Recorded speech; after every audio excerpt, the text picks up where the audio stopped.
وبركاته.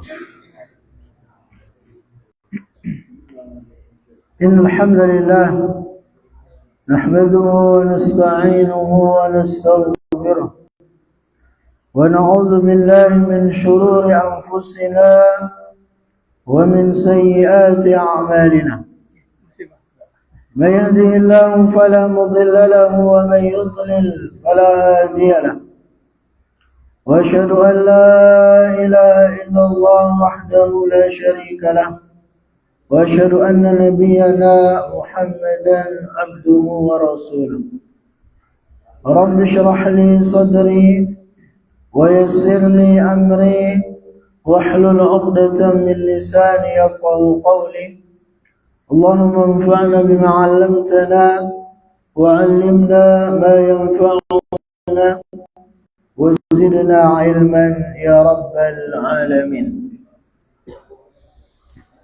Para jamaah yang mudah-mudahan dimuliakan dan dirahmati oleh Allah Azza wa Jalla, puji dan syukur senantiasa kita panjatkan kepada Allah Subhanahu wa taala atas segala limpahan nikmat dan karunia yang telah diberikan olehnya, sebagaimana salawat serta salam senantiasa kita peruntukkan kepada baginda yang mulia, Nabi kita, Nabi besar Muhammad sallallahu alaihi wasallam.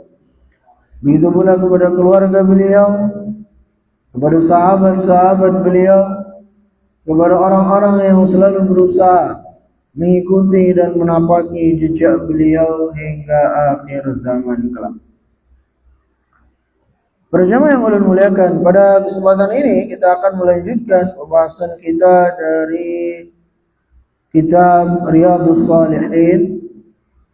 Pembahasan kita masih dalam bab fadliz zuhdi fid dunya wal hathu ala taqallul minha. Jadi bab tentang keutamaan zuhud terhadap dunia dan anjuran agar kita tidak terlalu bermewah-mewahan dengannya. Kita akan bacakan hadis yang ke-465 dari kitab Riyadhus Shalihin ini. Wa an Abi Dzarr radhiyallahu anhu qala. Hadis ini diriwayatkan oleh sahabat Abu Dzarr Al-Ghifari radhiyallahu ta'ala anhu. Beliau berkata, kuntu amshi ma'an Nabi sallallahu alaihi wasallam fi harratin bil Madinah. Aku pernah berjalan bersama Nabi sallallahu alaihi wasallam di perkampungan kota Madinah. Fastaqbalana ahadun. Maka salah seorang berjumpa dengan kami. Faqala ya Abu Dzarr, qultu labbaika ya Rasulullah. Maka kemudian pada saat itu Rasulullah sallallahu alaihi wasallam berkata kepadaku. Ini Rasulullah sallallahu alaihi wasallam berkata kepada Abu Dzarr. Kata Nabi sallallahu alaihi wasallam, wahai Abu Dzarr, aku pun, kata Abu Dzarr, mengatakan labbaika ya Rasulullah. Labbaik ini kalau orang Arab ucapan labbaik itu ucapan yang paling lembut, paling santun ketika ada orang manggil kita. Makanya kita kalau haji kita ucapan talbiyah. Talbiyah dia memenuhi panggilan. Kita katakan labbaik Allahumma labbaik dan seterusnya. Nah, di sini ketika Abu Dzarr dipanggil oleh Rasulullah sallallahu alaihi wasallam, maka beliau mengatakan labbaika ya Rasulullah.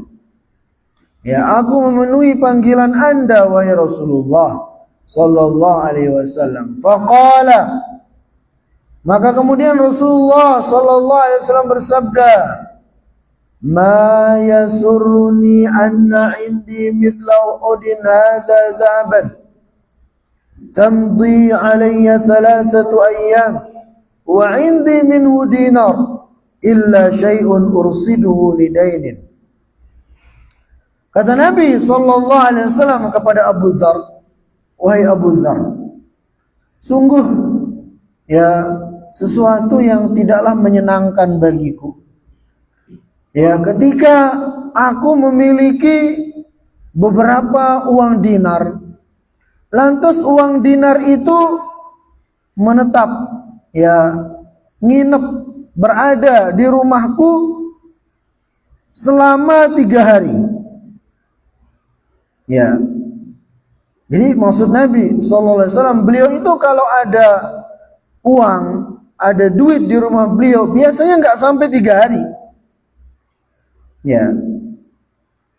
Illa syai'un ursiduhu lidainin, kecuali ya aku akan sisakan sebagian dari uang yang ada itu untuk membayar hutang.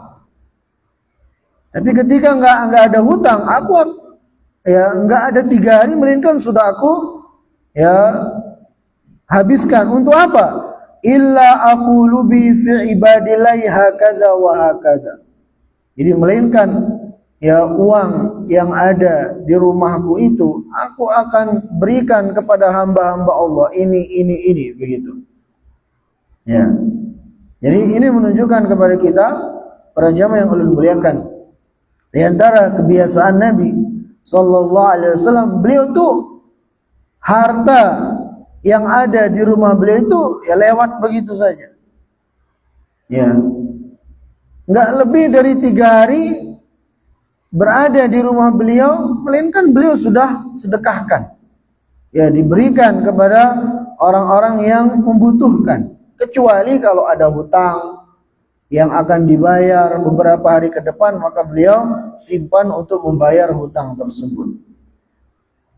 Nah, ini ya di antara kebiasaan Rasulullah sallallahu alaihi wasallam. Bahkan kadang ya di rumah Nabi sallallahu alaihi wasallam itu enggak ada makanan. Ya, sebagaimana disebutkan dalam riwayat yang lain, Rasulullah sallallahu alaihi wasallam pernah di pagi hari nanya ke istri beliau, ya, apakah ada makanan yang bisa dimakan hari ini? Kata istri Nabi sallallahu alaihi wasallam, tidak ada ya Rasulullah, kita enggak ada makanan di hari ini. Beliau nanya ke istri beliau yang lain lagi, enggak ada. Maka beliau mengatakan, idzan ana shaim, kalau begitu hari ini saya puasa sunnah.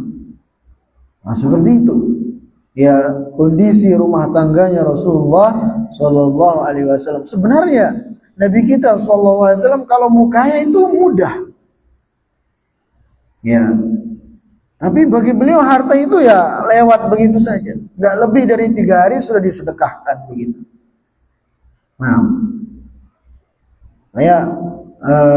contoh ya yang menunjukkan kalau Nabi kita sallallahu alaihi wasallam mau kaya, mudah bagi beliau untuk menyimpan. Ya, pada saat beliau haji wada, itu beliau membawa hewan sembelihan haji 100 ekor unta. Ya, 100 ekor unta. Itu kalau 1 ekor harganya 20 juta kali 100 itu berapa? Berapa ya? 2 miliar ya. Kalau nggak salah ya. Tapi itu lewat saja bagi Rasulullah sallallahu alaihi wasallam begitu. Nah, seperti ini. Jadi ulun ulangi kata beliau, wahai Abu Dzar, sungguh sesuatu yang tidak menyenangkan bagiku ketika ada harta, ada uang, ada dinar di rumahku, melainkan 3 hari sudah aku bagi-bagi sedekah bagi orang-orang, kecuali ya aku tinggalkan untuk bayar hutang. Kemudian Rasulullah sallallahu alaihi wasallam bersabda lagi, innal aktsarina humul aqalluna yaumal qiyamah illa qala bil mali hakadha wa hakadha. Kata Nabi SAW, sesungguhnya orang-orang yang paling banyak harta bendanya di dunia ini Mereka adalah orang yang paling sedikit dapatnya nanti di hari kiamat. Illa, kecuali man qala bil mali hakadha wa hakadha.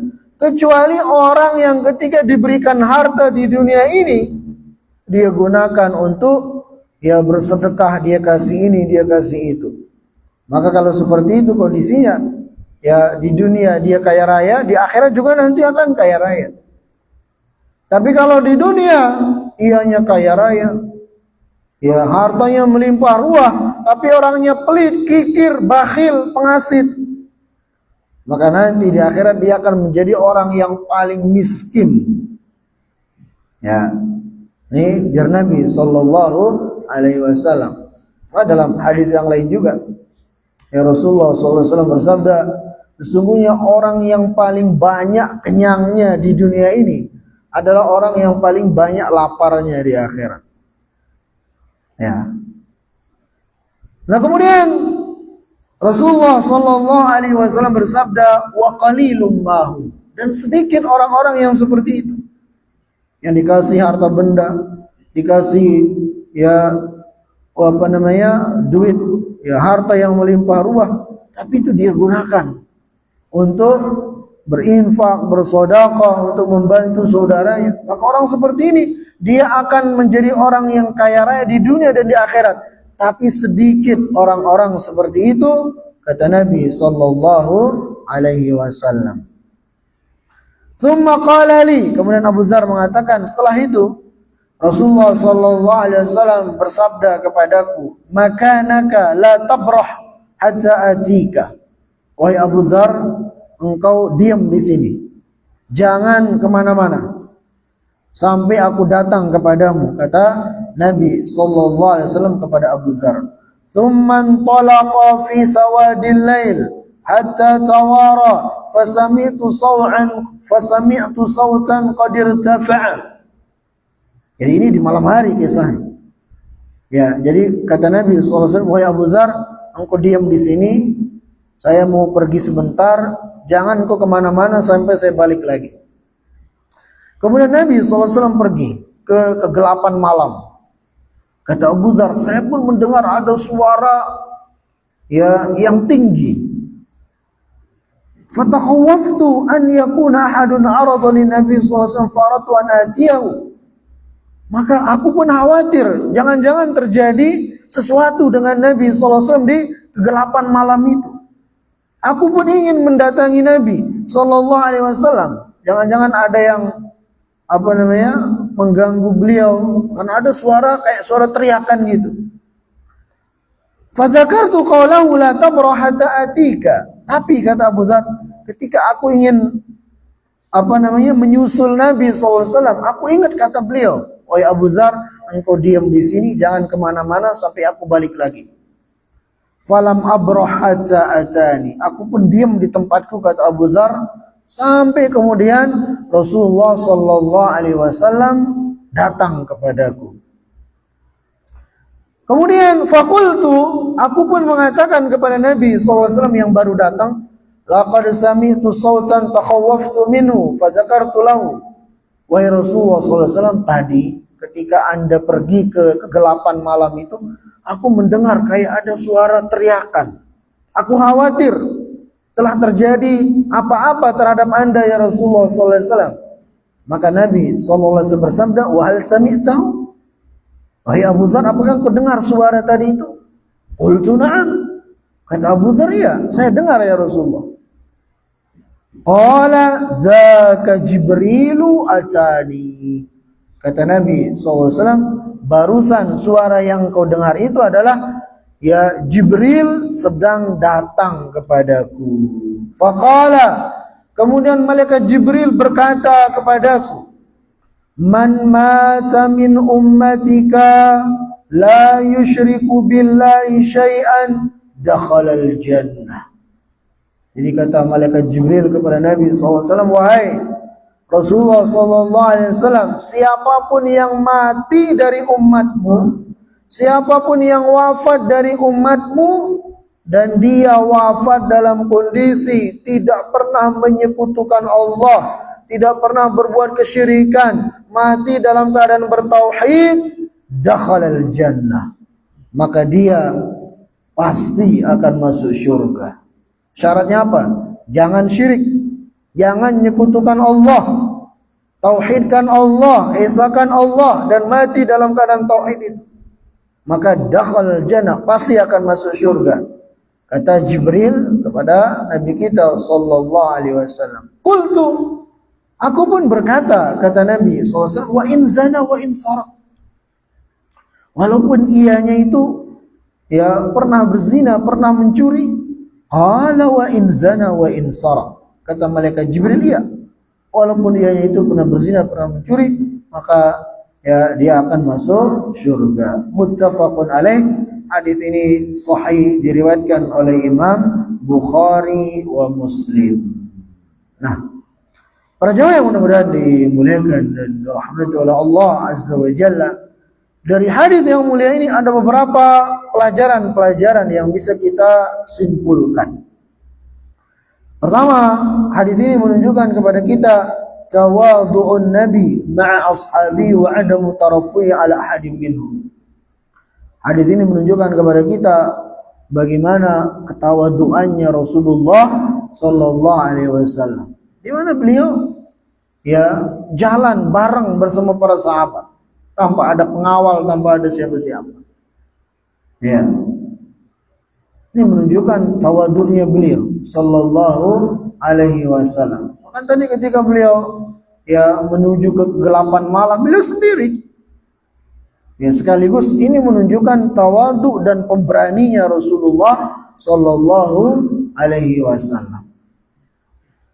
Kemudian juga hadis ini mengajarkan kepada kita atau mengisyaratkan kepada kita husnu adabi Abi Dzar ma'a Rasulillah sallallahu alaihi wasallam wa shiddatu hirsi ala salamati min kulli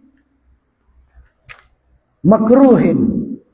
Jadi hadis ini menunjukkan kepada kita bagaimana adab Abu Dzar radhiyallahu taala anhu kepada Rasulullah sallallahu alaihi wasallam. Ya, ketika beliau dipanggil, beliau mengatakan, labbaika ya Rasulullah, aku memenuhi panggilan Anda ya Rasulullah. Itu menunjukkan bagaimana adabnya para sahabat kepada Nabi sallallahu alaihi wasallam.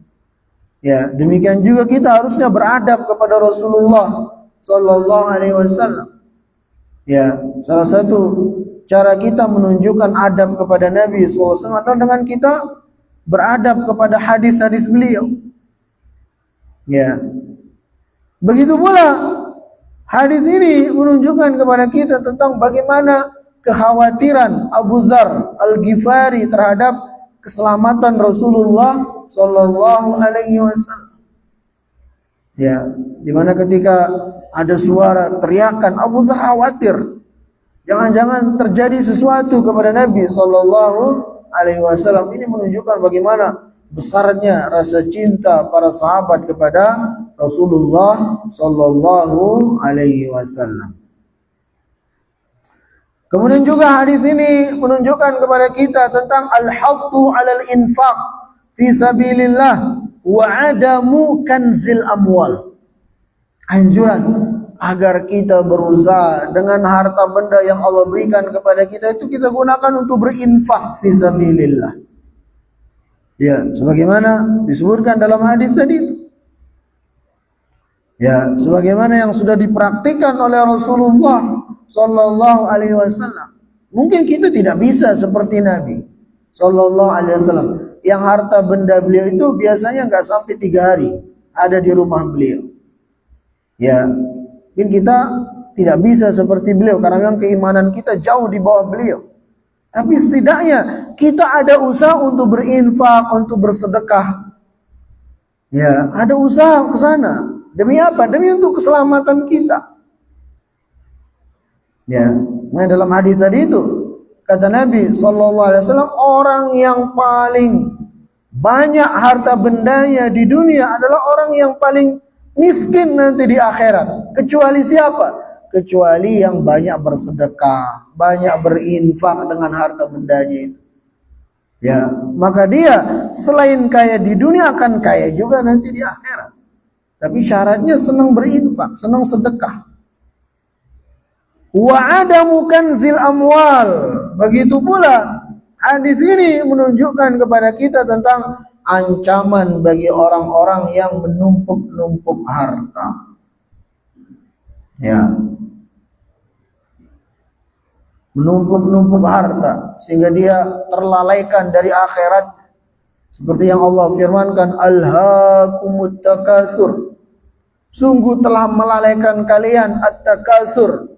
Itu menumpuk-numpuk harta, ya, berlomba-lomba banyak-banyakan duit, banyak-banyakan harta benda. Itu telah melalaikan kalian. Nah, ini peringatan dari Allah Azza wa Jalla, peringatan dari Nabi SAW kepada kita. Ya, jangan sampai kita di dunia ini gawiannya hanya numpuk harta terus, nggak mau bersedekah, nggak mau berinfak, bahkan mungkin zakatnya nggak dikeluarin. Ya, bahaya kayak gini. Orang yang seperti itu kondisinya bahaya. Allah berfirman dalam surah At-Taubah, "Walladzina yaknizuna adh-dhahaba wal fiddata wa la yunfiquna fi sabilillah, fabashshirhum bi'adzabin alim." Dan orang-orang yang numpuk-numpuk hartanya, lantas dia tidak keluarkan zakatnya, tidak berinfak, tidak sedekah, kabari mereka dengan azab yang pedih. Yauma yuhma 'alaiha fi nari jahannam, pada hari di mana mereka akan dibakar dalam api neraka. Fatukwa biha jibahu wa junubu wa dhurum, dan nanti mereka di neraka akan disetrika wajah mereka, jidat mereka, punggung mereka akan diserika dengan serika dari api neraka. Ya, ini ancaman bagi orang-orang yang di dunia ini kerjaannya numpuk-numpuk harta terus. Ya, kemudian tidak dikeluarkan hak fakir miskin yang ada dalam hartanya. Ya, jangankan infak sedekah, yang wajib saja dari zakat dia tidak keluarin. Nah, ini bahaya orang kayak gini. Ya, sebaliknya orang yang menjadikan harta bendanya itu sebagai jembatan, ya, menuju kebaikannya di akhirat, maka dia akan menjadi orang yang bahagia. Ya, akan menjadi orang yang sukses. Dan itulah cara membawa harta mati. Memang betul, harta itu nggak dibawa mati. Tapi ada caranya harta itu bisa kita bawa mati.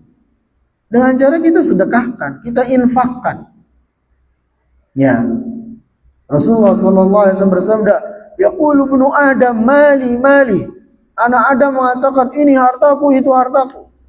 Jar Nabi SAW, sungguh ya, anak Adam itu hakikatnya tidak punya harta kecuali 3. Pertama, yang dia makan jadi kotoran, itu habis di dunia.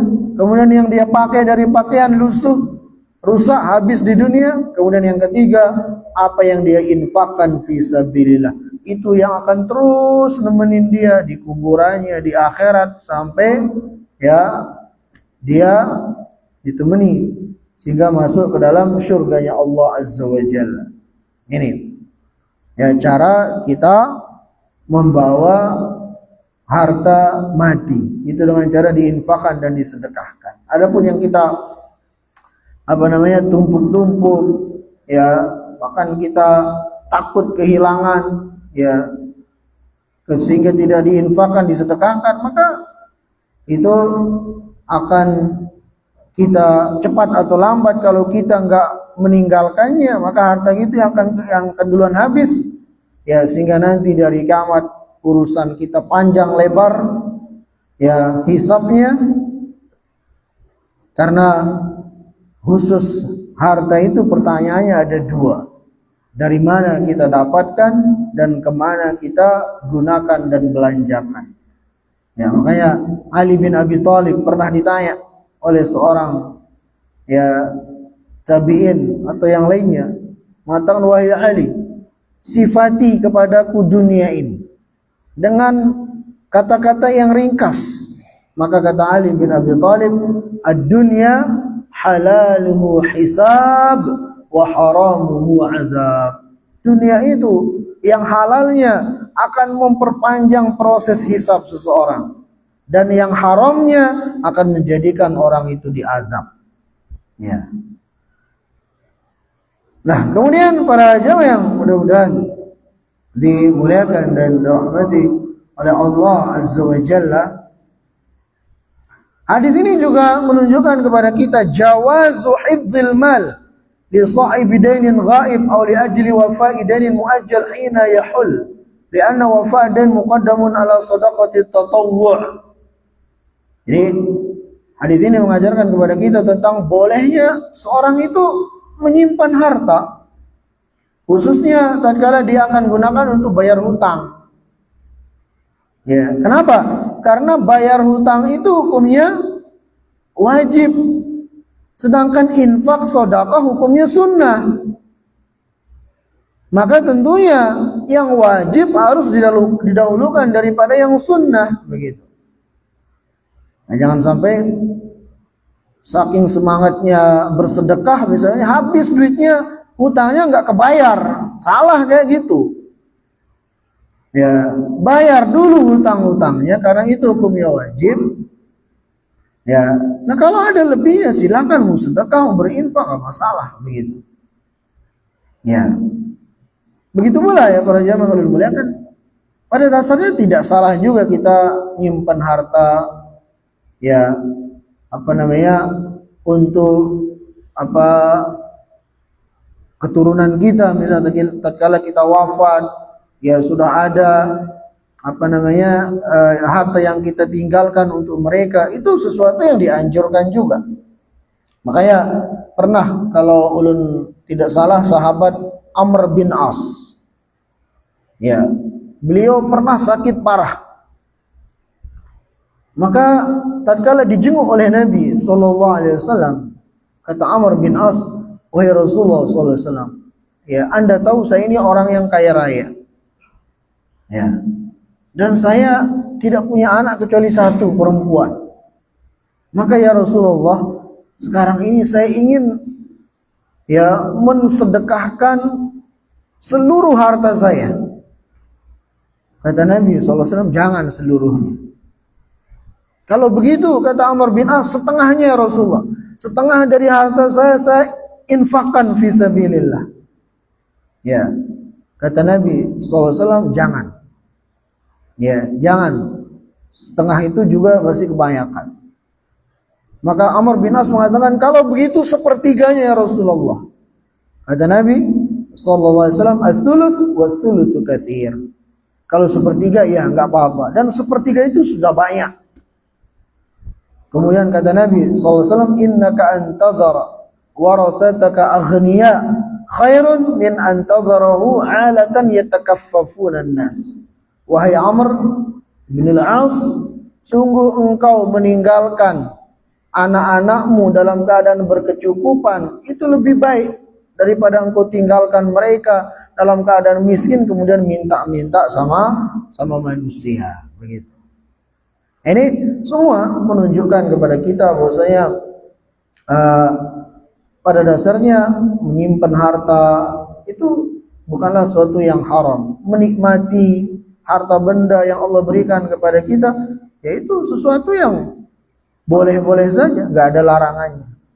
Ya, asalkan kemudian kita keluarkan hak fakir miskin dari zakat, kita gunakan berinfak, sedekah dan seterusnya, begitu. Nah, kemudian para jamaah yang mudah-mudahan dimuliakan dan dirahmati oleh Allah Azza wa Jalla, hadis ini juga menunjukkan kepada kita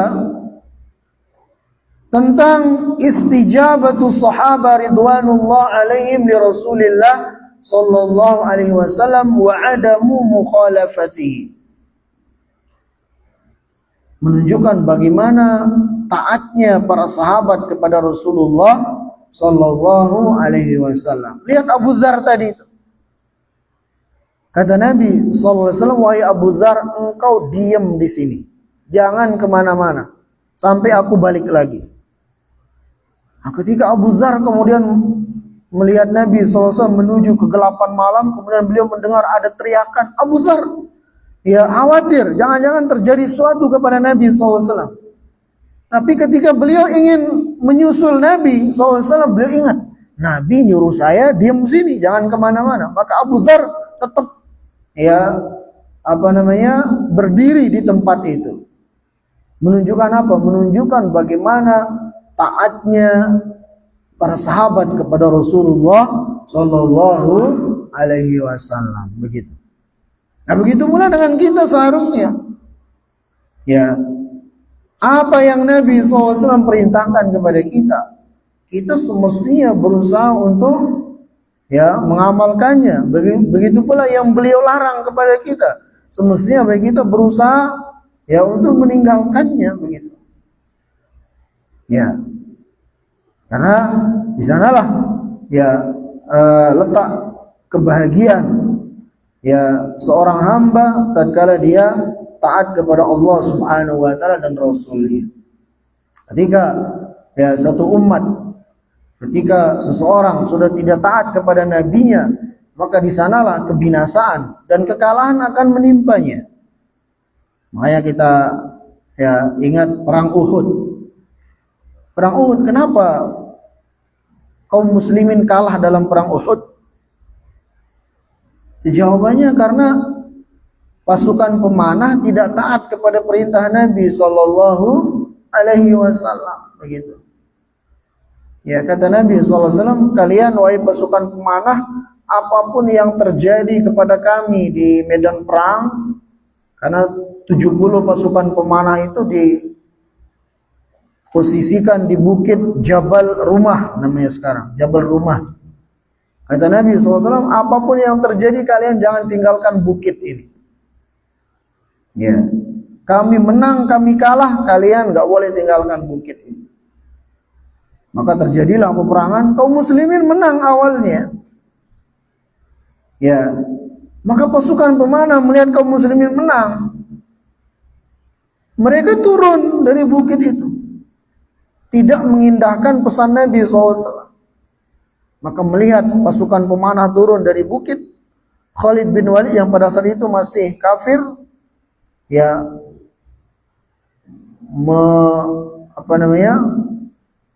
menggerakkan pasukan berkuda untuk menyerang kaum muslimin dari arah belakang.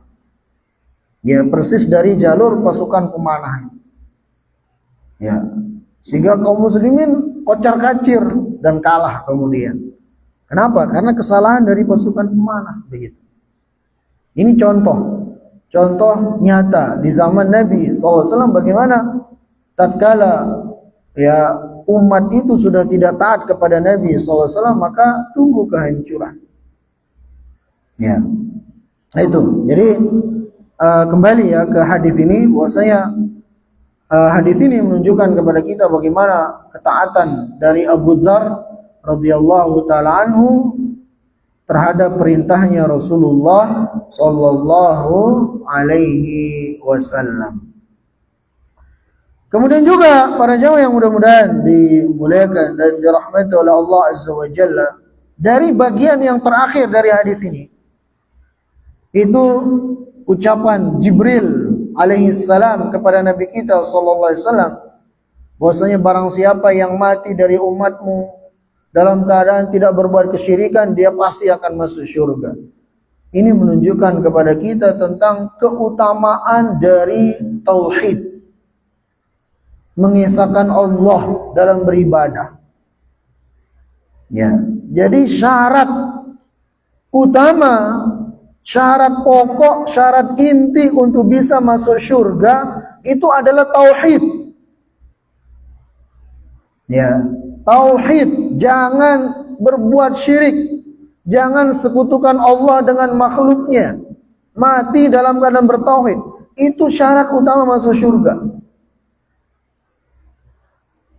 Ya, maka kalau ada orang, misalnya dia Masya Allah hubungannya dengan manusia bagus, ya, suka nolong orang, akhlaknya mulia, tapi dianya menyekutukan Allah Azza wa Jalla, ya, maka kebaikan-kebaikannya itu akan terhapus gara-gara syirik yang dia lakukan. Ya jangankan cuman suka nolong orang, bahkan kalau dia ahli ibadah, rajin sholat, ya rajin puasa, tapi ianya masih menyekutukan Allah, ya maka ibadah sholatnya, puasanya, bahkan mungkin haji, umroh, semuanya akan terhapus gara-gara syirik. Sehingga itu akan menghalangi dia dari masuk surga. Bahkan dia akan diharamkan dari surga. Siapa yang mengatakan seperti ini? Allah Azza wa Jalla. Ya, Allah berfirman dalam Al-Quran, "Innahu man yushrik billah faqad harramallahu alaihi al-jannah wa ma'wahu an-nar wa ma lidh-dhalimin min ansar."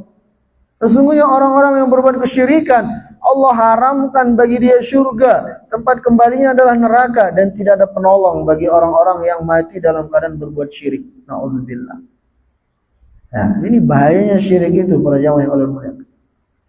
Menjadikan orang diharamkan baginya surga. Menjadikan ibadah-ibadahnya itu terhapus pahalanya. Dalam ayat yang lain Allah berfirman, "Walau asyraku lahabita anhum ma kanu ya'malun." Jika mereka berbuat kesyirikan, niscaya akan terhapus seluruh amal ibadah, kebaikan-kebaikan yang mereka lakukan. Terhapus pahalanya semua. Nah ini menunjukkan kepada kita pentingnya tauhid dan bahayanya syirik. Perintah Allah yang paling besar yang wajib kita laksanakan adalah tauhid. Dan larangan Allah yang paling berbahaya yang wajib kita jauhi adalah syirik. Ya, maka pastikan diri kita ya bersih dari segala bentuk kesyirikan. Ya, entah itu dalam bentuk menyembelih kepada selain Allah, ya, entah itu dalam bentuk bertawakal kepada selain Allah, kepada jimat-jimat dan semacamnya. Ya, tinggalkan itu semua. Ya, bentuk-bentuk kesyirikan dan kekufuran, karena itu akan bisa merusak pahala-pahala dari amal ibadah yang kita lakukan. Kemudian di sini ya kata Nabi SAW ketika malaikat Jibril mengatakan, "Wahai Rasulullah SAW, siapapun dari umatmu yang mati dalam keadaan tidak berbuat syirik, dia pasti akan masuk surga." Kata Nabi SAW, "Wa in zana wa in sarah." Walaupun ianya pernah berzina, pernah mencuri, kata malaikat Jibril, iya. Walaupun ianya pernah berzina, pernah mencuri. Nah ini kita jangan sampai salah paham ya. Jangan sampai kemudian, kalau gitu, saya yang penting bertauhid. Ya, berarti nggak apa-apa zina, nggak apa-apa minum khamar, nggak apa-apa nyuri. Salah. Ya, nggak seperti itu cara memahami maksud dari hadis ini. Betul, orang yang mati dalam keadaan bertauhid itu pasti masuk surga. Cuman, apakah dia langsung masuk surga? Ataukah dia bisa jadi mampir di neraka dulu? Nah itu tergantung dari kesempurnaan tauhidnya. Kalau tauhidnya sempurna, kapan dikatakan tauhid orang itu sempurna? Syirik dia jauhi, maksiat juga dia jauhi. Maka orang seperti ini bisa langsung masuk surga. Tapi kalau orangnya cuma menjauhi syirik, maksiat masih dilakukan, orang seperti ini iya, dia akan masuk surga. Tapi bisa jadi dia akan mampir dulu di neraka. Dibersihkan dulu di neraka sesuai dengan kadar dosanya. Nah kan kita nggak ada yang mau mampir di neraka. Makanya selain kita bertauhid, tinggalkan juga segala bentuk-bentuk dosa dan maksiat, supaya jangan sampai mampir di neraka. Ya, karena neraka itu yang paling ringan saja. Siksaannya itu cuma ditaruh bara api neraka di kaki penghuni neraka itu. Tapi saking panasnya bara api yang ada di kakinya itu menjalar ke sekujur tubuhnya sampai isi kepalanya itu mendidih. Padahal isi kepala kita ini kan bukan benda cair ya. Tapi saking panasnya itu mendidih. Padahal cuma ditaruh di kaki. itu azab neraka yang paling ringan. Nah kita kan nggak mau mampir di neraka yang dahsyat seperti itu azabnya.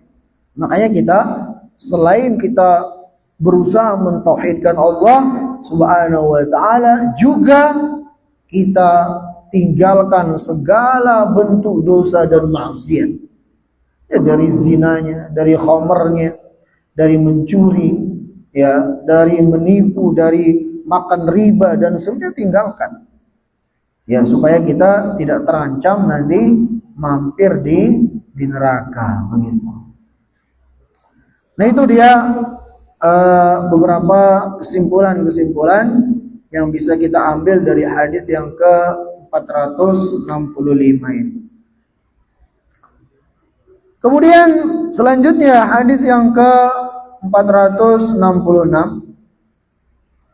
wa an Abi Hurairah radhiyallahu anhu an Rasulillah sallallahu alaihi wasallam qala, dari Abu Hurairah radhiyallahu taala anhu bahwasanya Nabi sallallahu alaihi wasallam bersabda, "Lau kana li mithlu Uhudin dhahaban." Kata Nabi SAW, seandainya aku memiliki emas sebesar gunung Uhud. Gunung Uhud itu besar. Jadi kata Nabi SAW, seandainya aku diberikan emas sebesar gunung Uhud, lasarrani alla tamurra alayya 3 layalin wa indi minhu syai' illa syai'un arsuduhu lidainin. Jadi ulangi kata Nabi SAW, seandainya aku memiliki memiliki emas sebesar gunung Uhud, maka akan sangat membahagiakan aku tatkala emas sebesar gunung Uhud itu aku habiskan bagi-bagi dalam 3 hari. Ya. Jadi tidak lewat 3 hari kecuali sudah habis aku akan bagi-bagi. Kecuali sesuatu yang aku simpan untuk membayar hutang. Hadis ini sahih, diriwayatkan oleh Imam Bukhari dan Muslim. Nah, para jamaah yang mudah-mudahan dimuliakan dan dirahmati oleh Allah Subhanahu wa taala, hadis ini mirip dengan hadis sebelumnya. Itu di antara kesimpulan yang bisa kita ambil, pertama adalah al-hathu 'alal infaq fi wujuhil khair wa fi hali hayatil insan wa sihhati. Anjuran ya agar seorang hamba itu, seorang muslim itu senang untuk berinfak. Ya, senang untuk berbagi dengan saudaranya. Ya, fi halil hayah, ketika dia masih hidup, ketika dia masih sehat-sehatnya. Dan memang sebaik-baik infak, ya, sedekah yang paling besar, yang paling baik adalah yang dikeluarkan oleh seseorang ketika dia lagi sehat-sehatnya, ketika dia lagi senang-senangnya sama harta itu. Ya, itu kondisi pahala paling besar tatkala seorang berinfak, bersedekah dengan hartanya. Ya.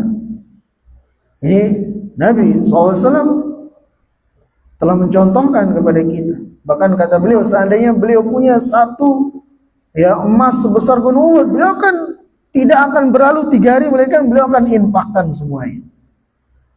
Ya. Kemudian selanjutnya hadis ini juga mengajarkan kepada kita tentang al-hathu ala wafa'id dain wa ada'il amanah wa anna dzalika afdal min as-shadaqah. Ya, keharusan bagi seseorang untuk berusaha membayar hutangnya. Ya. Dan bicara masalah hutang ini ya para jamaah ulama muliakan. Ya, kalau bisa enggak berhutang, ya itu yang semestinya kita lakukan dalam hidup di dunia ini. Ya, kalau enggak darurat sekali, lebih baik jangan hutang. Ya, karena berat urusannya kalau kita mati bawa hutang itu. Ya. Rasulullah sallallahu alaihi wasallam bersabda, "Nafsul mu'min mu'allaqun bidaini hatta yuqda anhu." Seorang mukmin itu jiwanya masih tergadai dengan hutangnya sampai dibayarkan untuk dia. Bahkan Nabi SAW pernah tidak mau mensolati seorang janazah gara-gara jenazah itu ada hutangnya 2 dinar. Sampai ada sahabat yang siap membayarkan, baru Nabi mau mensolatinya. Ya, dan sahabat ini ternyata belum ada duit. Nabi terus nanya dia. Setelah sekian hari sahabat itu mengatakan, saya sudah bayarkan ya Rasulullah. Kata Nabi SAW, al-ana baradat. Sekarang baru dingin awaknya di kuburan. Berarti kalau orang mati bawa hutang dan belum dibayar hutangnya, kepanasan terus dia di kuburan. Ya, makanya kalau ada keluarga kita meninggal, apalagi orang tua kita, jangan dibagi-bagi harta waris peninggalannya itu dulu sampai hutangnya itu dibayarkan, dilunasi dulu. Kalau masih ada sisa baru silakan sebagai ahli waris untuk membagi-baginya. Ya.